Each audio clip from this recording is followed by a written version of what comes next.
It was a happy idea to start an institution named after Gandhiji for the purpose of cultural advancement.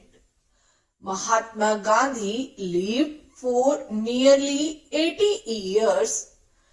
During this long period, there was hardly any aspect of life which he did not touch. Those of us who had the opportunity of living when he lived and worked have been really very fortunate. Generations yet unborn will recall with wonder and admiration how millions of us could see him walking this land, talking to people and actually working with his hands. In the course of his eventful life, he gained unparalleled fame as a political leader, but it will be only a partial view of his life if we think that he was merely a political leader. His political career assumed importance because he fought for the freedom of the country with his unique weapons of truth and non-violence.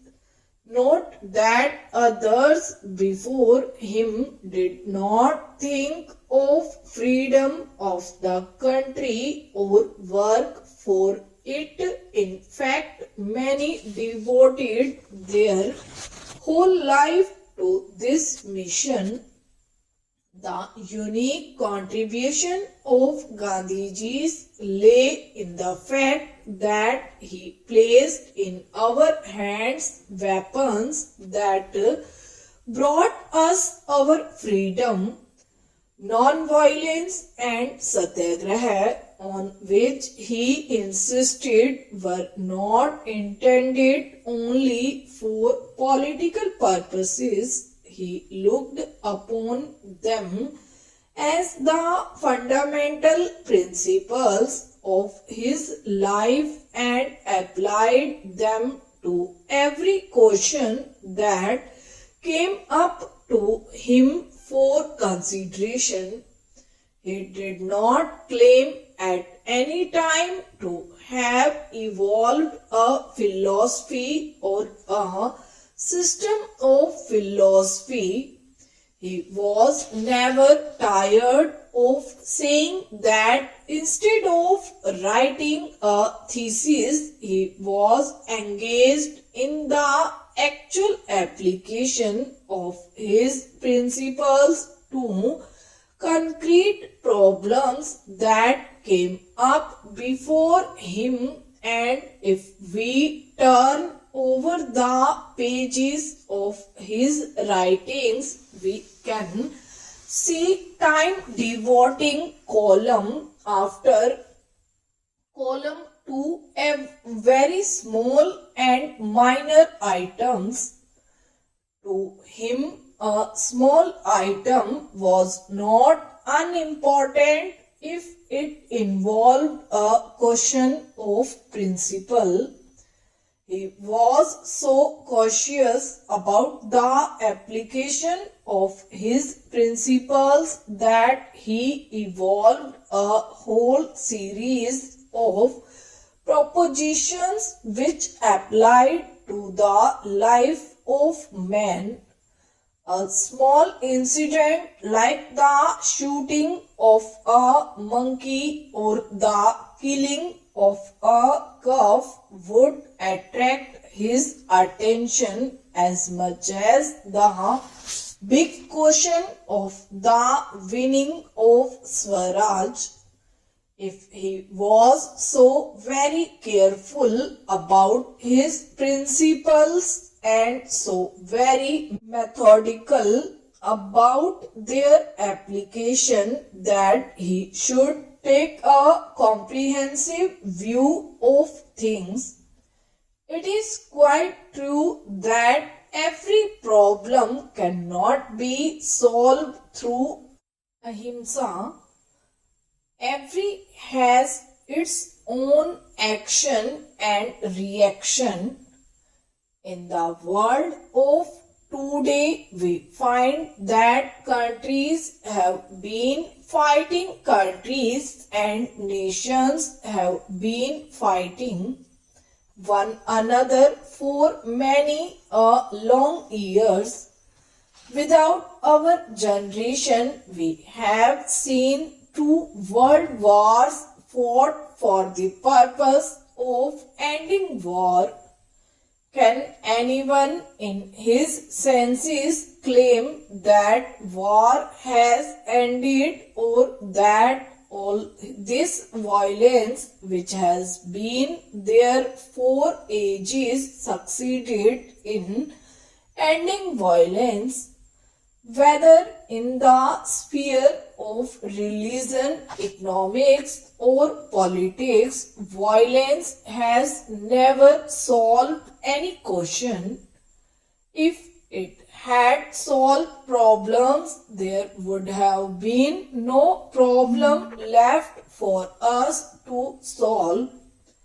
But the fact that there still are problems today shows that they have not been solved by the methods so far pursued by governments. Can ahimsa solve our problems? The answer is none too simple. The application of ahimsa to our present day problems is no doubt difficult, but perhaps it is not more difficult than ahimsa. Take the example of an army which fights. If there is a war in one generation, the army is prepared throughout the period for fighting. Every soldier has to prepare himself from day to day and hour to hour for the fight, and apart from the actual soldier, the whole nation has to prepare itself to support the soldiers, and this process has gone on for ages and from generation to generation. Nobody can say that ahimsa has been tried out to the same extent in any country or by any people. The great service that Mahatma Gandhi rendered to mankind was that he gave it a trial in this country.